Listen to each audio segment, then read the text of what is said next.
Olá, esse aqui é mais um podcast da Pipeline Capital, Papo de M&A. A gente costuma fazer, são papos rápidos de M&A, e acabamos não falando só de M&A, mas falando de negócios de um modo geral, e a gente tem uma honra muito grande, grande mesmo, porque eu admiro demais esse cara que a gente vai conversar aqui hoje, que é o Orlando Cintra. O Orlando vai falar um pouquinho mais sobre ele, mas ele é o criador e é o cara que está no comando da BR Angels, e a BR Angels é, na minha opinião, o maior case aí de investimentos nesse mundo do crowdfunding. Não sei se o Orlando classifica assim a BR Angels, ele pode falar melhor sobre isso, mas essas plataformas têm crescido muito no Brasil e eu acho que a BR Angels é o caso e é o exemplo melhor, na minha opinião, de algo estupidamente bem sucedido. E certamente ele tem equipes para isso, certamente ele tem pessoas que o ajudam, não dá para fazer um treco desse sozinho, mas tem muito dele, né? Sem dúvida nenhuma, a liderança do Orlando é fantástica. Para ter chegado onde chegou. Então, Orlando, por favor, primeiro bem-vindo, uma honra ter aqui você conosco, muito legal você ter destinado um tempinho para falar com a gente. Conta brevemente um pouquinho aí do teu passado pregresso, de onde você veio, o que você fez, até chegar aqui, e aí a gente encaminha a nossa conversa. Legal, legal, Piero. Uma honra estar com você aqui também. Obrigado, obrigado pelo convite. Parabéns pelo trabalho que vocês estão desenvolvendo e pelas palavras gentis aí. Você sabe que eu também sou seu fã e para mim é muito bom estar aqui representando o BR Angels, né? Como você mesmo já disse, o BR Angels, sem sombra de dúvidas, tem aí o dedo de muitas pessoas, muitos executivos, executivas, empreendedores, amigos, amigas, e que desde setembro de 2019 a gente vem humildemente aí construindo uma plataforma de investimento anjo, uma associação, e que ainda bem que você tem essa percepção, espero que as pessoas que estão ouvindo a gente também tenham, que está tendo sucesso. A gente também tem essa percepção. Eu vou assim falar muito brevemente sobre a minha carreira, né, sobre de onde eu venho. Eu venho muito do mundo corporativo, de empresas de tecnologia, fui executivo na HP, EDS, fui head Brasil de uma empresa chamada Informática Corporation, que é do Vale do Silício, e mais recentemente passei 4 anos na SAP, como responsável América Latina por Cloud. Em 2019, eu decidi entrar numa carreira muito mais de conselhos, hoje eu estou em 5 conselhos, na verdade, de empresas diferentes, 2 Corporate Ventures, estou no conselho da Hyperloop e algumas outras. Muita gente acha que na minha saída da SAP eu acabei saindo para fundar o BR Angels, a história não é bem essa, eu sempre desmistifico isso.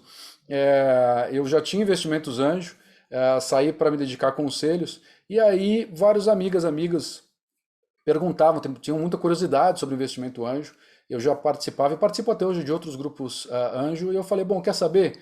Deixa eu tentar formar um grupo pequeno, né? A ideia era fazer um pool de 10 pessoas para a gente fazer investimento anjo. Eu via várias rodadas interessantes acontecendo, muita gente de peso no mundo corporativo que poderia colaborar, então era quase como ver uma necessidade de um lado, necessidade do outro, oportunidade de um lado, oportunidade do outro, das startups e dos eventuais anjos, né, esses executivos. E aí foi assim que eu batizei o nome de BR Angels, até como um nome temporário, né, e com a ajuda de vários amigos, amigas, a gente começou a bolar isso e deu no que deu, né? A gente saiu de 10 para 30, 30 pessoas para 50, hoje mais de 160 executivos e executivas. A gente faz investimento anjo, você citou o crowdfunding, Pierre. A gente não faz exatamente crowdfunding, inclusive somos parceiros de empresas que fazem crowdfunding, como a própria CapTable, uma parceira BR Angels, mas o modelo é um pouquinho diferente, a gente faz um investimento anjo, principalmente colocando o aporte intelectual desses executivos e executivas nas startups investidas. Então, assim, de uma forma bem breve, bem rápida, Pira, é isso que a gente faz. De novo, obrigado pelo convite. Legal. Legal você ter definido até melhor do que eu. Mas aí você já me deu o gancho e, de certa forma, até comentou um pouquinho sobre a pergunta que eu vou fazer, mas queria investigar mais como é que você e por que você pensou no investimento anjo, né? Você já disse que você já vinha investindo, fazendo investimento anjo, e se juntou a outros e tudo mais para começar esse pool que você tão brilhantemente criou. Mas por que o investimento anjo? Você é um cara que tem um porte e uma história que, de repente, você poderia montar uma operação, até, quem sabe, parecida com essa, mas focada num patamar, digamos, um pouco mais para cima, montar uma operação como é o BR Angels, já não seria exatamente Angels, mas seria um BR alguma coisa, mas voltado para o mundo, hipoteticamente, das scale-ups. Porque a minha pergunta é assim, por que escolher esse ambiente que é de empresas tão iniciantes? Por que você quis escolher esse e não outros mais para cima? Muito excelente pergunta, Pierre. E isso tem muito a ver com a essência do que a gente faz, né? O BR Angels hoje, ele investe tickets em startups, seja pré-operacionais, a gente investe em startup pré-operacional também, tá? Aquela que não está faturando ainda, ou as operacionais, as que já estão tracionando, e algumas até a gente pode chamar de scale-ups. A gente investe tickets de R$ 300 mil a R$ 3 milhões. Então, Aham. é um espectro alto, grande, se você pensar em investimento anjo, né? Tipicamente o investimento anjo, o investidor anjo, ele vai ali em tickets de até 1,5 milhão, 2 milhões no Isso, máximo. Então a gente já verdade. começa a crescer um pouco. Agora, o grande motivo foi o seguinte: eu estudei muito o mercado antes de fazer esse convite, né, ao grupo inicial e a gente começar a subir o BR Angels. Fazer tickets maiores do que esse, como você falou, né, ir para um investimento maior, requer, primeiro, mais capital financeiro, mas isso é possível levantar, né, ainda mais Sim. com esse público. Porém, cada vez menos você coloca capital intelectual, né? Então é normal quando as startups elas estão buscando um investimento maior, 10 milhões, 15 milhões para cima, elas precisam do dinheiro para tracionar, mas muito provavelmente elas já têm aquilo que elas precisaram até aquele momento para fazer o negócio acontecer. E aí o capital intelectual, que ele pode sim ser importante, ele não é tão vital. Já nas startups que estão nesse espectro que eu falei de 300 mil, buscando de 300 mil a 3 milhões de reais, tudo que elas precisam é de um grupo para abrir portas, né? A gente tem mais de 1.500 empresas mapeadas, onde a gente abre portas para as startups nessas empresas. De onde vêm essas empresas? Do networking dos 160 associados, né? Então isso a gente já tem mapeado.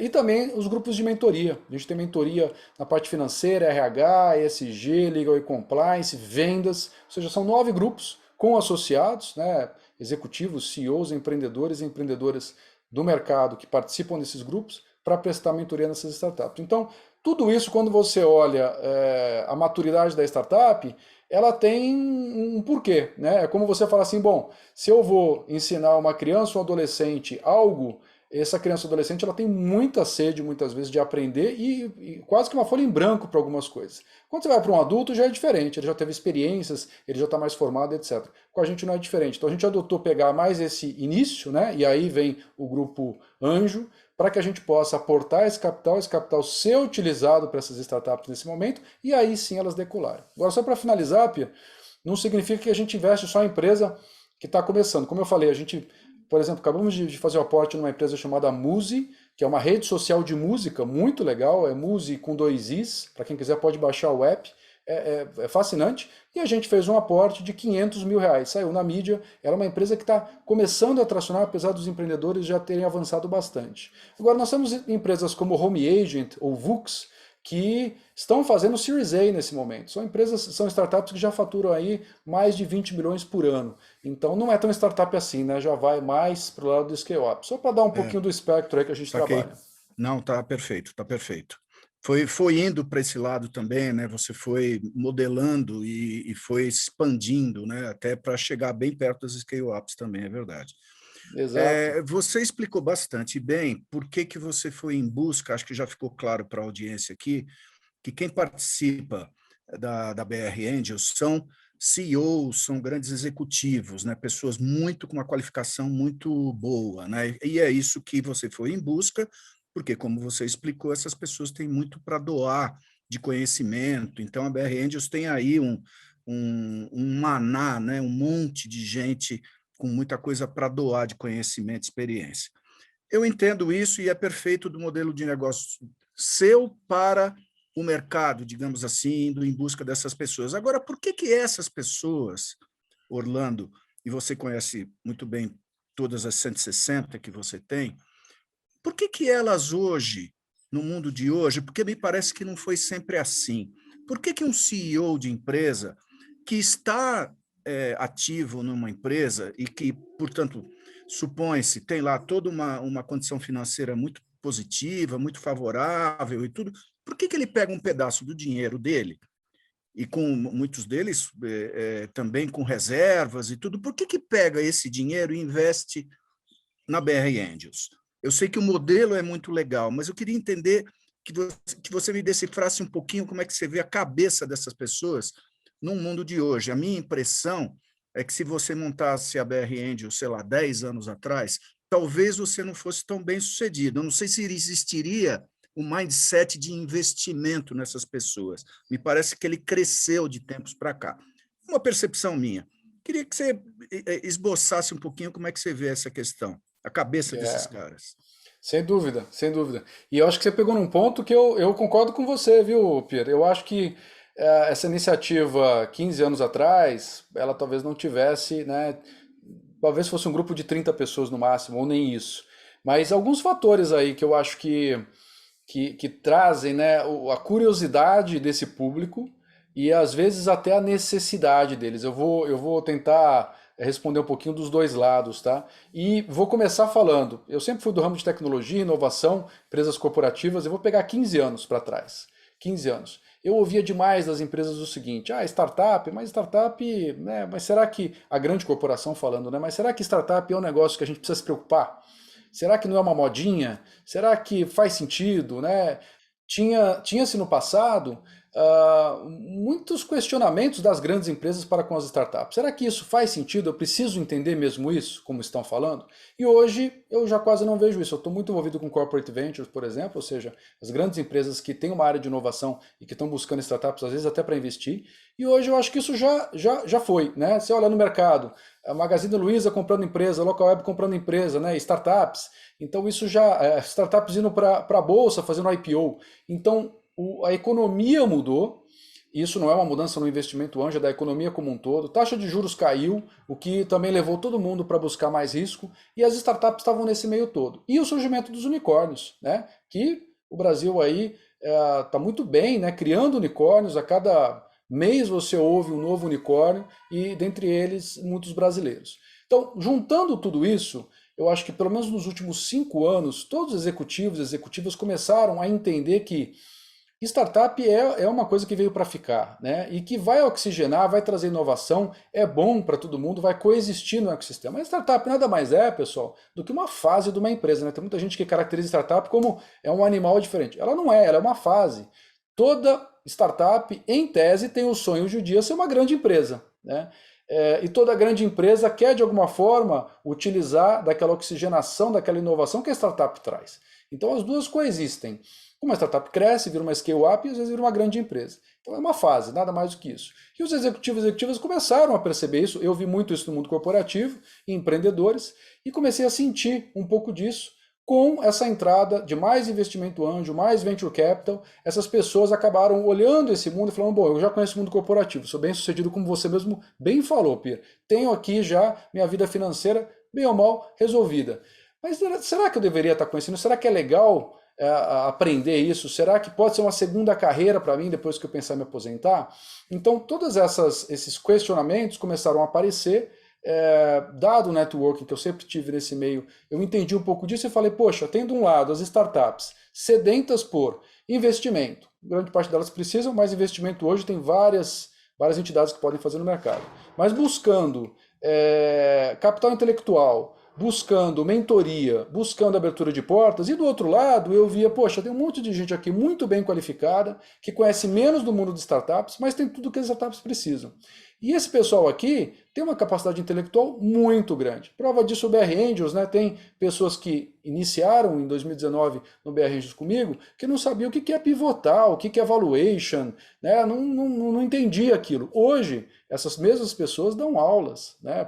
Seja para dentro do BR Angels ou nas suas organizações, falando o que é uma startup. Porque ali eles colocam a mão nas startups, entendem, dão mentoria, analisam, né? Eu sempre digo que é uma diferença muito grande se você é um cirurgião, de olhar, aprender as coisas no livro, na teoria, mas quando você vai para um paciente ali na mesa de operação, ali você vai aprender muito. E é o que a gente acaba fazendo e esses executivos acabam fazendo também.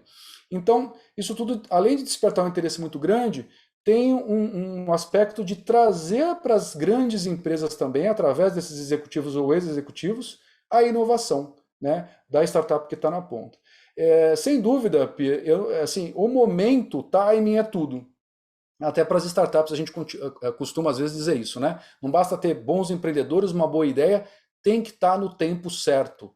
E eu acho que este é o momento em que investidores anjo, crowdfunding, venture capital, é o momento perfeito para isso, porque existe aí, né, uma série de componentes alinhados para que isso aconteça. Hoje, se você for olhar, a gente tem todas as engrenagens no Brasil, na América Latina, em grande parte do mundo, acontecendo para que isso vá para um fim que seja um investimento gerar valor, se transformar em unicórnio, gerar novos empregos, ou seja, as empresas que estão de alguma forma crescendo, fazem a IPO, mas tem várias saídas aí no meio do caminho. Então, para te resumir um pouquinho, Pira, eu acho que é isso.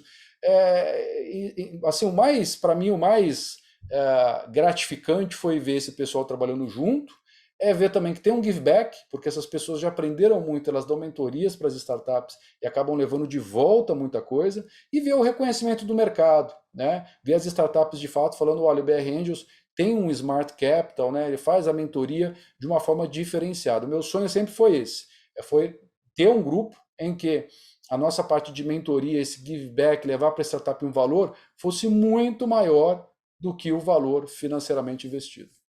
Legal.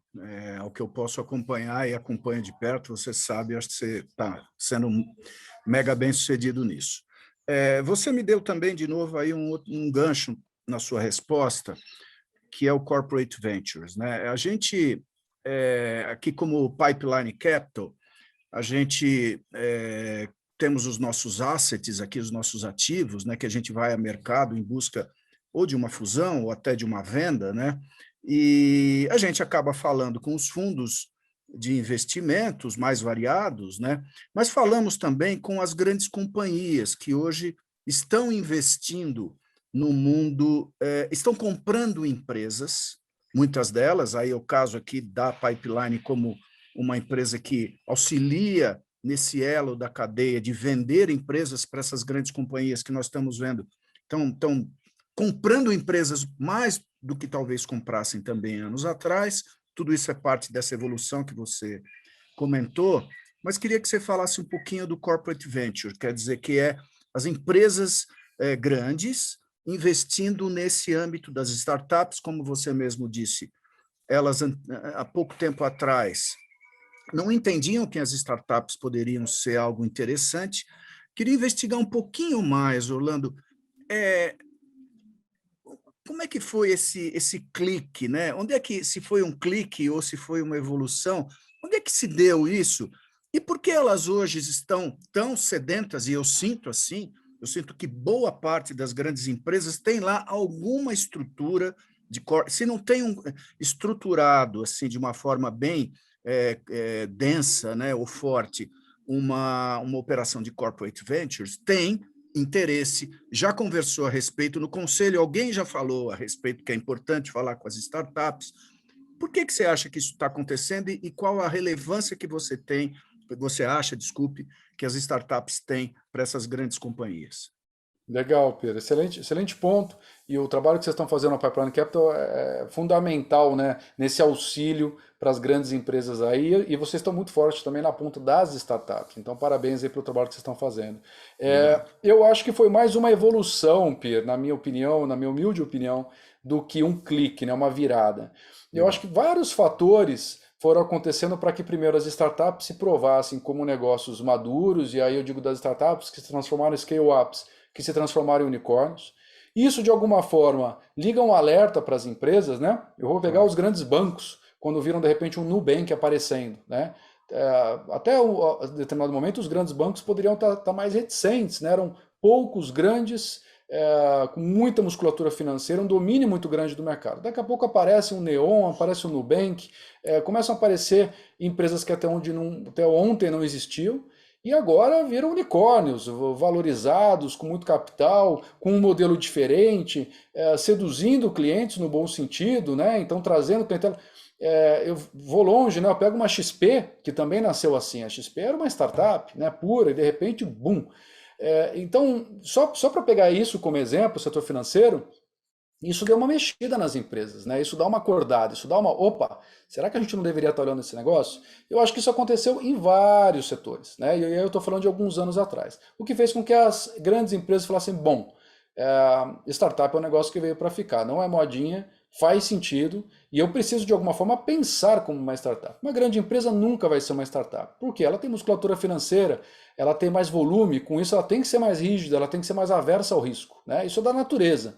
É, é, e a startup, por outro lado, tem menos musculatura financeira, mas tem muito mais agilidade, pode pivotar, pode mudar, é muito mais frágil do ponto de vista de musculatura financeira no médio e longo prazo, mas tem uma série de outros pontos positivos, até de atração, às vezes, de talentos, né? Dependendo da startup, ela acaba sendo mais atrativa para talentos do que uma grande empresa. Então, esses dois mundos não se misturam. Como você fala, bom, eu quero fazer musculação, eu quero ficar forte, mas eu quero também correr e ser muito ágil, né? Você tem que eventualmente escolher ou uma coisa ou outra. As grandes empresas entenderam que, olha, eu preciso pensar como uma startup. E a melhor maneira de eu fazer isso é eu tendo, seja o meu hub de inovação, seja o meu corporate venture, né? Criando um corporate venture para trazer a inovação para dentro de casa, mas algo eu preciso fazer. Eu acho que muitas das empresas já fizeram essa mudança de mindset. Talvez algumas ainda estejam mais atrás, mas eu acho que a grande maioria, eu não tenho falado com nenhuma empresa que fale, não, eu não tô, inovação não é para mim, né, eu não preciso olhar isso.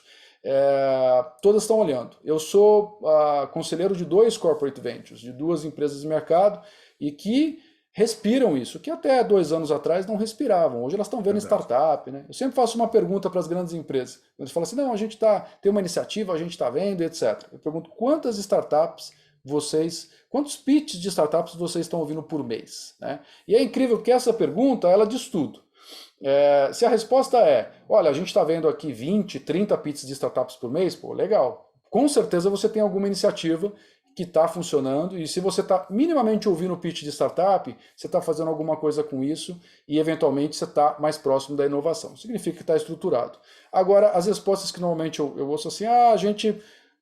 semana passada a gente ouviu uma, na outra semana mais uma. Né? Isso claramente mostra que a grande empresa, os executivos, os gerentes, os vice-presidentes, eles não estão em contato com a startup. E aí dificilmente eles vão entender o que está acontecendo nesse âmbito. Nos corporate ventures que eu tenho atuado como conselho, essa mudança ela é impressionante, porque Você alta não deixa gestão... eles dormirem no ponto, né? Eu imagino. Você deve ficar Não, lá no pé exato. deles. O próprio modelo, né, e não só eu, mas os outros conselheiros, o próprio Claro. modelo, Pir, faz com que a alta gestão no começo fale, mas esse negócio de startup, não sei como é, e etc. Aí você tem a fase de trazer as startups para perto do corporate venture, consequentemente para a empresa. Importante que a alta gestão da empresa participe do corporate venture. E aí esses executivos começam a entender, e é engraçado porque eles começam a falar com as áreas internas e falar, escuta, área interna, aquela startup está fazendo isso que a gente está discutindo há 6 anos, por que vocês não estão fazendo? Né? O que acontece? Por que a gente está tão atrás? Então eles têm um choque de realidade, isso é quase que padrão.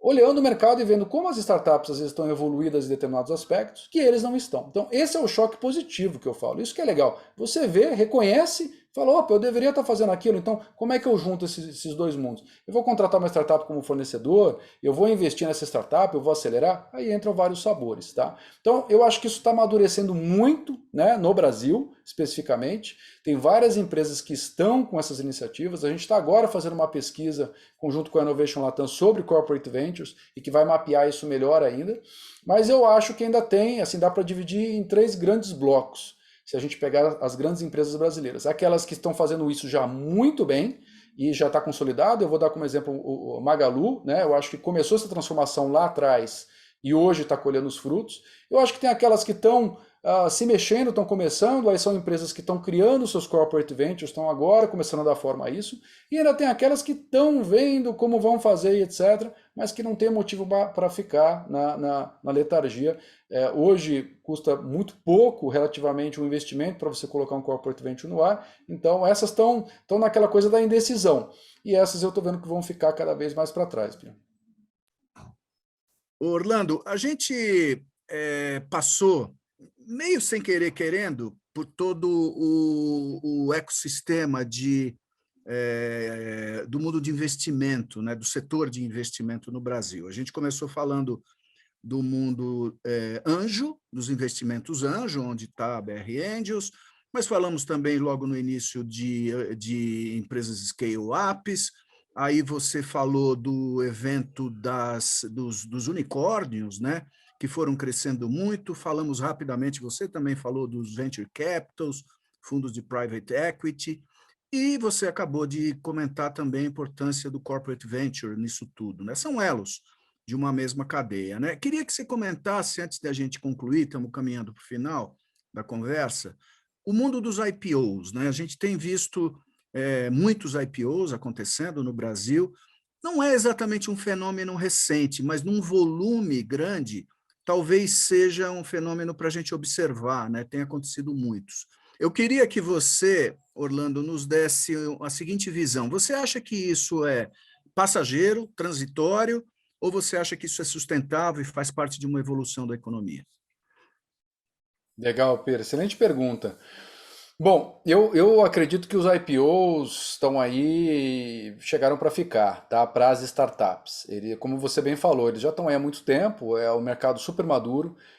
Lá fora, Estados Unidos principalmente, IPO de empresas de tecnologia, principalmente, e startups, já acontece há algum tempo. Então, aqui eu acho que é uma evolução natural do curso do processo de investimento e amadurecimento das empresas, né? Eu acho isso fantástico, porque cada vez mais as startups começam a ter liquidez, né? Para quem investiu no início, opções. Antigamente você não tinha opções. Falo com empreendedores do BR Angels que criaram empresas 20 anos atrás. E eles falam, lá atrás não tinha opção de funding como tem hoje. Eu tinha que ir para o banco e pedir taxas, normalmente eram taxas muito altas, e era essa a opção que eu tinha. Hoje você tem N opções, né? Você pode ir para o investimento anjo, para o crowdfunding, você pode ir para banco, venture debt, e você pode, no momento certo, pensar num IPO. A gente teve aí recentemente alguns bons IPOs acontecendo, e eu acho que isso não sendo, né, um estouro de boiada, eu quero dizer com isso, achar que qualquer IPO vai dar resultado, porque não vai, eu acho que é uma coisa que veio para ficar sim. O que compete às startups, Pia? Primeiro, aquelas que estão pensando em abrir capital ou tendo o seu roadmap chegar a uma abertura de capital, elas têm que ter fundamentos, né? Não adianta, não existe essa coisa de que o negócio não para de pé, né? E isso é diferente de falar que não dá lucro. A empresa pode não dar lucro por um bom tempo. Prova disso é uma Amazon que está aí. Existem vídeos da Amazon de 10 anos atrás que você assiste pessoas, analistas falando, poxa, mas será que a Amazon vai para frente? Será que a Amazon vai ser um negócio de sucesso? Ela nunca deu lucro? Eu não acredito, né? E olha onde a Amazon está hoje. Então, quando eu falo de ser sustentável, não é exatamente o lucro, ela precisa ter fundamento de que aquele negócio faz sentido para o futuro, gera valor, vai crescer, muito provavelmente vai crescer. E no momento certo vai dar lucro, sim. Então eu acho que as empresas que têm fundamento, que têm uma proposta de valor interessante para o mercado, elas vão fazer IPO e vão se dar muito bem. As que não têm, talvez até tenha ali um voo de galinha, mas em algum momento, né, a conta chega e elas não param de pé. Então, para te responder, assim, eu vejo com super bons olhos, acho que é sim um caminho natural.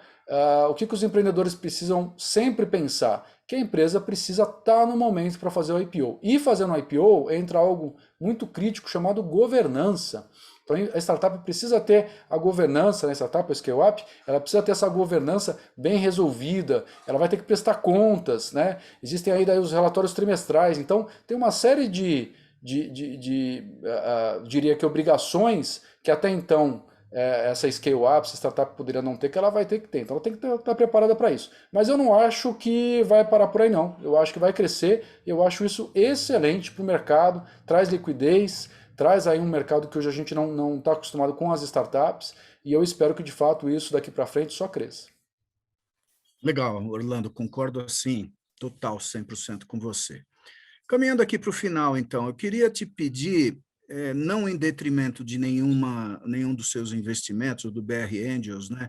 Dá um destaque ou dois aí para a gente de empresas que vocês investiram, que você, por algum motivo, você citou uma ou outra ali, joia, no início, Mas cita outras aí que você acha que mereçam algum destaque e por que elas são emblemáticas para vocês? Eu vou falar de duas aqui, Pedro, obrigado pela oportunidade, que acabaram de sair hoje na lista das mais de 70 empresas, em torno de 70, 75 empresas que vão passar pelo programa Endeavor. Uma delas é a Enivoip, é uma empresa de Minas, Juiz de Fora. A gente investiu na Enivoip há um ano, estamos super felizes. É uma empresa que traz uma disrupção no sistema de telefonia e telecom das grandes empresas, né? Chama Enivoip. Empreendedores fantásticos, equipe fantástica, está agora no programa da Endeavor, a gente ficou super orgulhoso deles terem conseguido mais esse achievement. E uma outra startup chamada Vux, que é uma startup de logística. O CEO Felipe Trevisan e toda a sua equipe. A Vux já está no momento que ela está, já está no momento de Series A, né? Ou seja, ela já cresceu. Para a gente, como o BR Angels, foi uma surpresa positiva, né? A gente investiu na Vux há menos de um ano, num valuation X, e hoje ela já está num valuation Y aí, com vários múltiplos, fazendo uma rodada no Series A. Não significa que é um sucesso ainda, o BR Angels é um grupo novo, então a gente ainda não tem nem write-off, nem saídas positivas pelo tempo, a gente tem menos de 2 anos, mas casos como a Vux para a gente mostram que possivelmente a gente está no caminho certo aí. Então destacaria essas duas, mas como você falou, a gente tem um portfólio aí de 12 startups, subindo para 16, tem 4 em negociação agora, e eu particularmente sou apaixonado por todas elas. Eu acho que todas elas ali têm a sua diferença, tem empreendedores e empreendedoras fantásticos, e eu desejo sucesso para elas, né? Pode não significar uma boa saída para o BR Angels, mas a gente está sempre comprometido com o sucesso da startup, com o sucesso das pessoas que estão envolvidas nelas. Muito legal. Bom, o trabalho de vocês nesse sentido é maravilhoso. Eu acho que todas elas vão ser bem-sucedidas. Vocês têm um trabalho de seleção muito criterioso, né? Com tanta gente boa junto, eu tenho certeza que todas vão caminhar por um sucesso inevitável. Aliás, eu torço bastante por isso. Orlando, terminamos a nossa conversa aqui no Papo de M&A.